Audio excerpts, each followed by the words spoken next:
Welcome back to United Vision, the hub for everything Manchester United.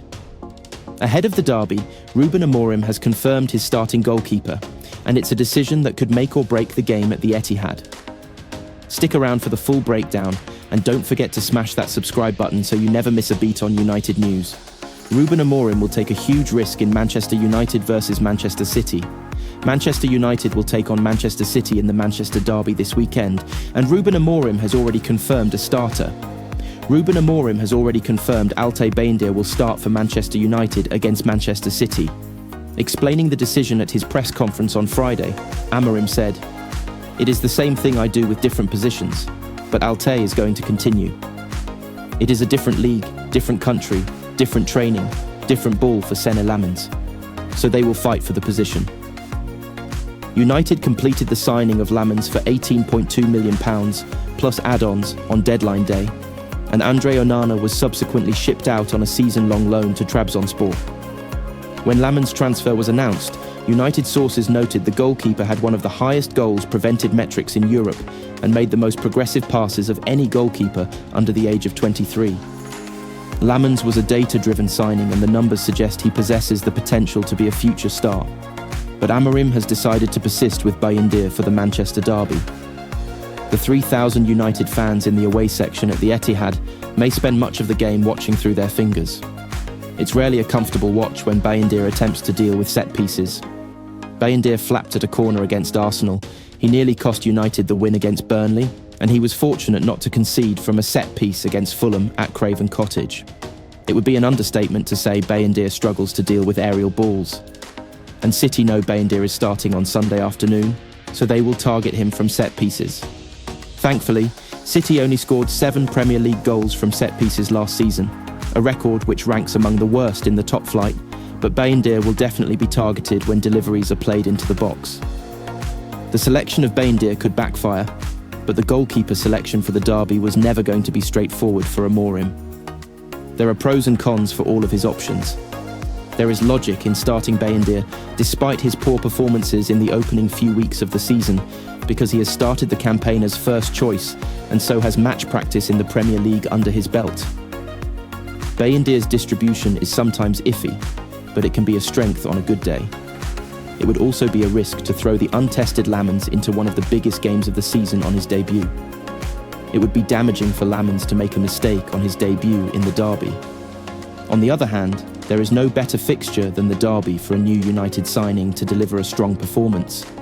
Lammens won't get that opportunity, so it's a moot point, and all eyes will be on Bayindir. Speaking about Lammens, Amorim said, "He is a goalkeeper with a lot of potential." We are in the moment that the goalkeeper needs to be really strong and have a lot of experience, but we also have to look at the present with a focus on the future, so it is a bit of both. He will be ready. The uncertainty around United's goalkeepers is not helpful, but the situation was bound to continue when United pushed to sign an inexperienced goalkeeper over Emiliano Martinez. Although Martinez was an imperfect solution, he wouldn't be starting on the bench this weekend if he had signed from Aston Villa. Lammens needs time to adapt to his new environment and is a long-term project. City also signed a goalkeeper on deadline day, signing Gianluigi Donnarumma for £26 million from Paris Saint-Germain. It would be a surprise to see Donnarumma on the bench and James Trafford in the team at the Etihad, as Donnarumma has enough experience at the top level to play immediately. City signed a proven goalkeeper, and United signed a goalkeeper with potential. Donnarumma will likely be given the chance to help his side claim a win in the Manchester derby, but Lammens will have to watch on. So, Amorim has made his call. Bayindir starts the derby. But is this bravery, or a huge mistake waiting to happen? Should United have thrown Lammens straight in, or even gone for a proven option like Martinez in the summer? Let us know what you think in the comments below, and make sure you subscribe to United Vision for every update, every twist, and full post-derby reaction.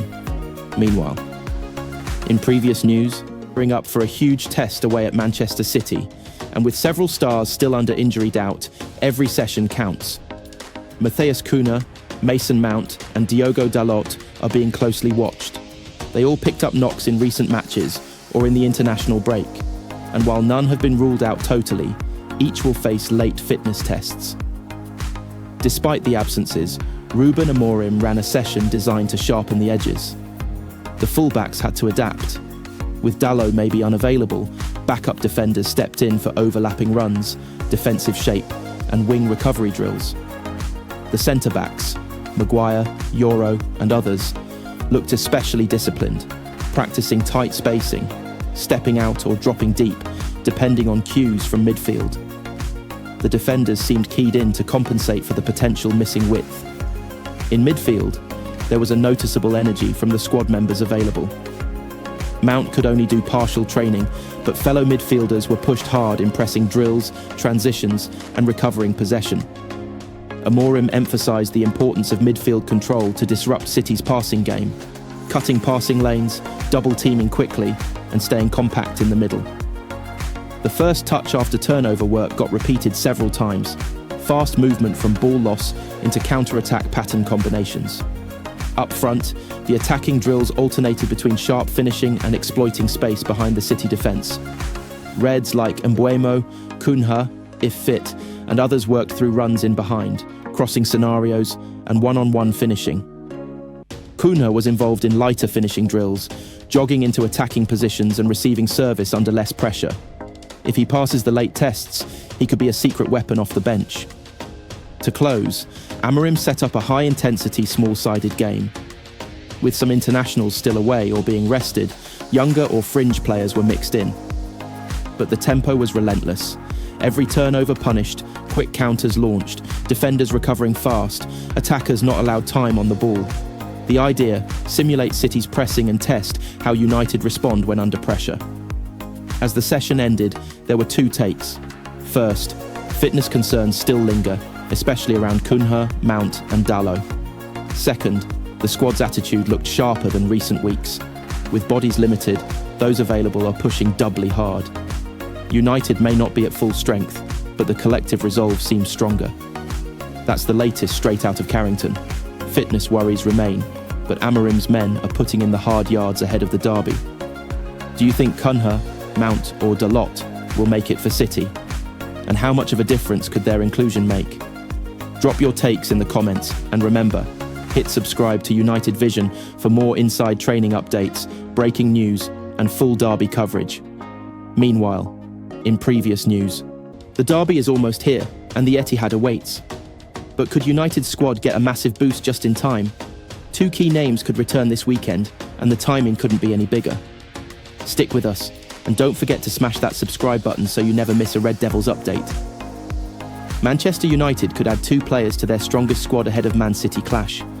Man United return to Premier League action this Sunday when they travel across the city to face Manchester City at the Etihad Stadium. Manchester United return to Premier League action this Sunday, aware that the stakes of this Manchester derby could not be higher for the two clubs contesting it. Both Manchester City and United have endured mixed starts to the season, and they are both in desperate need of a big positive result to lift their campaign. Arguably, the Reds have marginally less pressure on themselves than Pep Guardiola's men.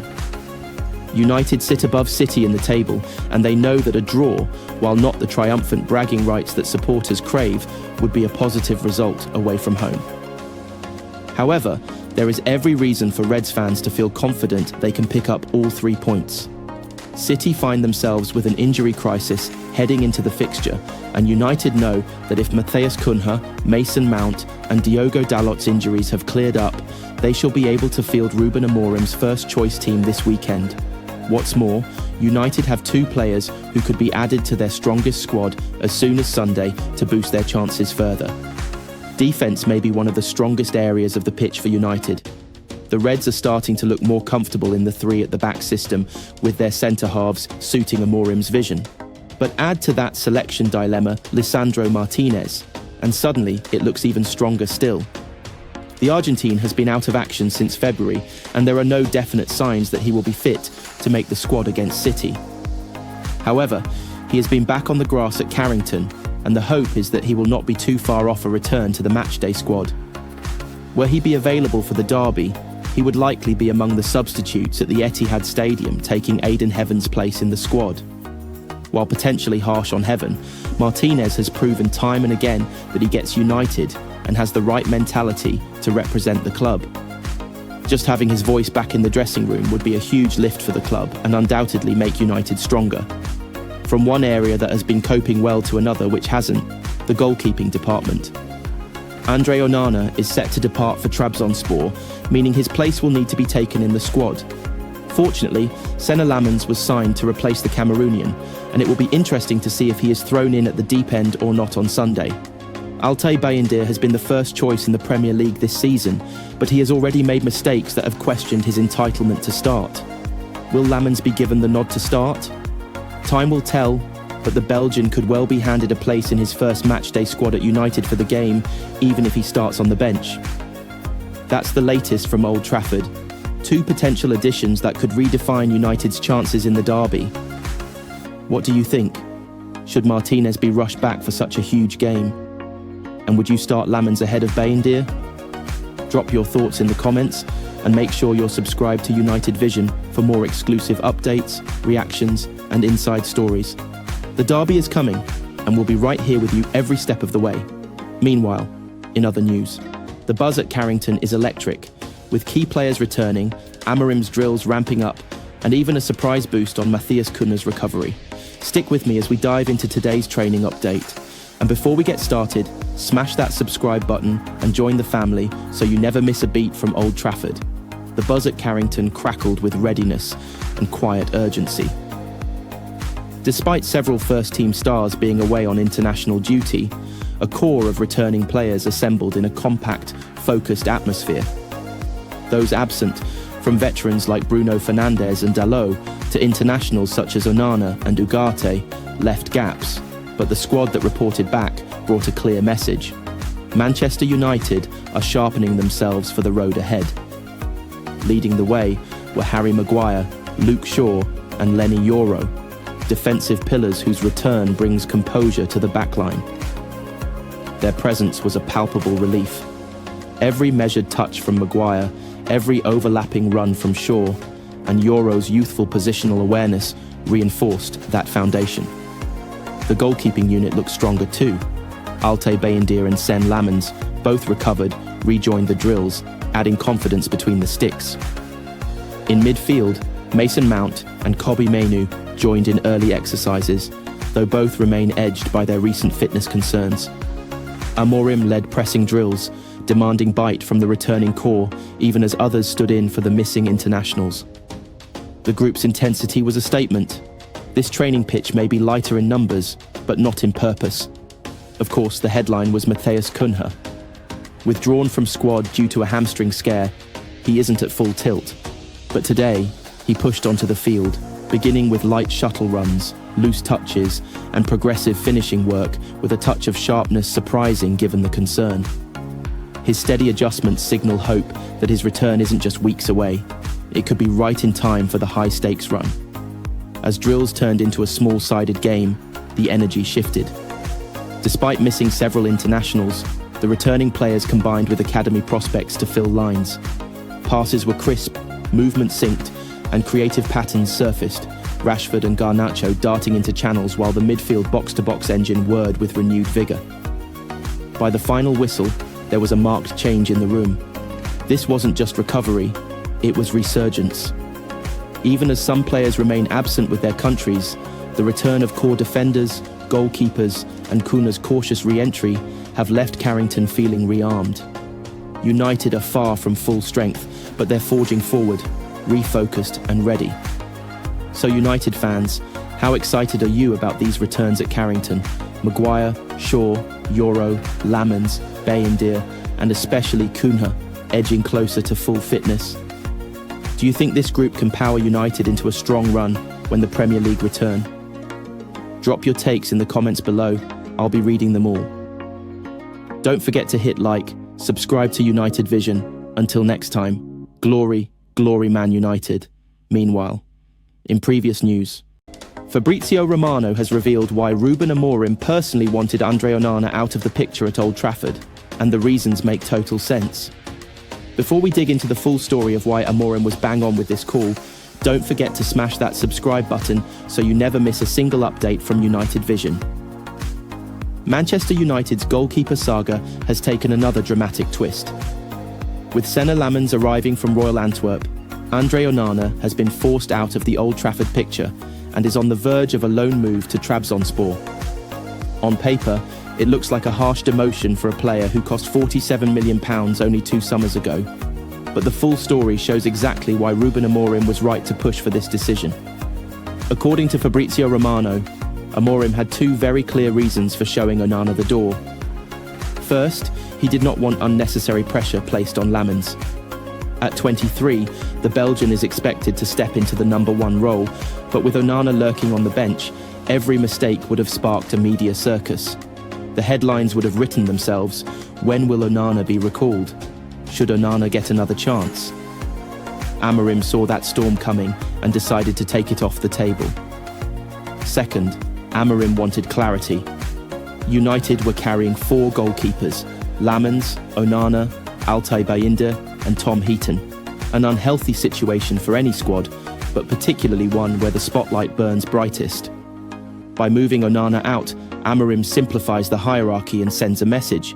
Lammens is his man, no ifs or buts. It's also worth remembering how Amorim's patience with Onana ran thin over the summer.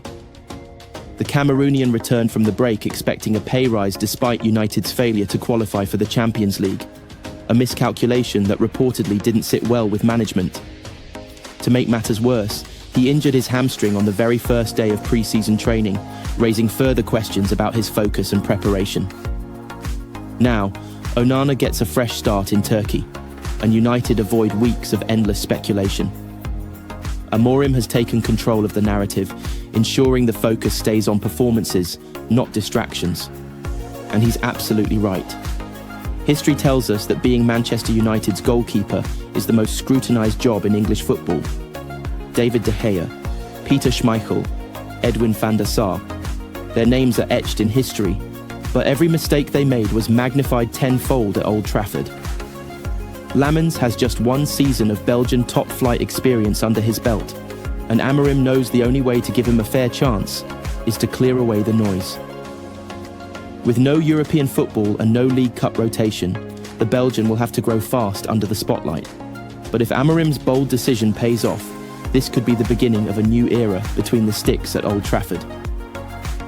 So, United fans, was Amorim right to cut ties with Onana and clear the path for Senne Lammens? Or do you think Onana deserved another chance to fight for his spot? Drop your take in the comments. I'll be looking out for your thoughts. If you enjoyed this breakdown, hit like, subscribe to United Vision, and turn on that bell for the latest from Old Trafford. Until next time, glory Man United meanwhile. In previous news, Grimsby Town's shock Carabao Cup win over United is under serious scrutiny after fielding an ineligible player. Pundits are calling for Grimsby to be kicked out of the competition, and the verdict has fans fuming. Before we get into the details, smash that subscribe button and join the United Vision family so you never miss the latest from Old Trafford. Manchester United get new Carabao Cup verdict as calls to kick Grimsby out of competition intensify. Grimsby Town have been fined for fielding an ineligible player in their Carabao Cup second-round match with Manchester United, but they have not been barred from the competition. Jason Cundy has joined the growing list of pundits calling for Grimsby Town to be thrown out of the Carabao Cup following their use of an ineligible player in their remarkable victory over Manchester United. Although he believes the Red Devils shouldn't be handed a reprieve. Grimsby supporters celebrated what many consider the finest night in their club's recent memory, as they stunned the Premier League giants, eventually winning 12-11 on penalties after letting a 2-goal slip in 90 minutes. However, an administrative error involving Clark Oduor has cast a shadow over the Mariners' achievement. Instead of being kicked out of the competition, they have been handed a financial penalty and allowed to continue into the 3rd round, where they will face Sheffield Wednesday. Darren Bent has already voiced his opinion that Grimsby should be eliminated from the tournament, maintaining that if Oduor contributed to ending United's campaign, appropriate punishment must be imposed. The former England forward commented, "You have to question Grimsby's place in the competition." Cundy has now taken a similar stance, maintaining that the rules must be upheld, though United shouldn't be offered another opportunity, with Sheffield Wednesday instead progressing directly. He told TalkSport, First off, if you break the rules like that, I don't see how Grimsby can be in the competition. I genuinely don't. It sounds harsh, but if that had happened the other way round, would we say, no, it's fine, £20,000 fine for Manut? Are we now judging it by the club? They broke the rules. I'm sorry, you have to leave the competition. I don't think Man UTD should get in either, by the way. They got knocked out. What should happen now? Whoever they're facing, they should get a bye. Grimsby should not be in the competition. If there's a law, it should be the same for everyone. He added, sorry, this sounds very harsh, but there's laws and rules for a reason, and if you break those, the punishment has to be. We've just seen what happened with Crystal Palace. Oduor had arrived at Grimsby on loan from Bradford City the day before the match. The player made his debut after coming on as a substitute during the second half, though he would miss his spot kick in the penalty shootout, luckily without damaging his new side's prospects. It later emerged that his registration had been completed just 1 minute after the mandatory 12 p.m. deadline on August 26th. In an official statement, the EFL confirmed that Grimsby had voluntarily reported the error, whilst detailing the punishment for the League Two club, a ruling that hasn't received widespread approval. They announced, the club has since implemented several actions to prevent a similar occurrence in the future. The club will be liable for the suspended sum of £10,000 if they were to again field an ineligible player in any league competition between now and the end of season 2025/26. So United fans, what do you think? Should Grimsby be thrown out of the Carabao Cup for breaking the rules? Or is the fine punishment enough? And if they are removed, should United be reinstated? Or should Sheffield Wednesday get the bye? Let me know your opinions in the comments. This is one debate that won't cool down anytime soon. Don't forget to drop a like, subscribe to United Vision, and hit that bell so you're always first with the breaking United updates. Until next time, glory, glory Man United.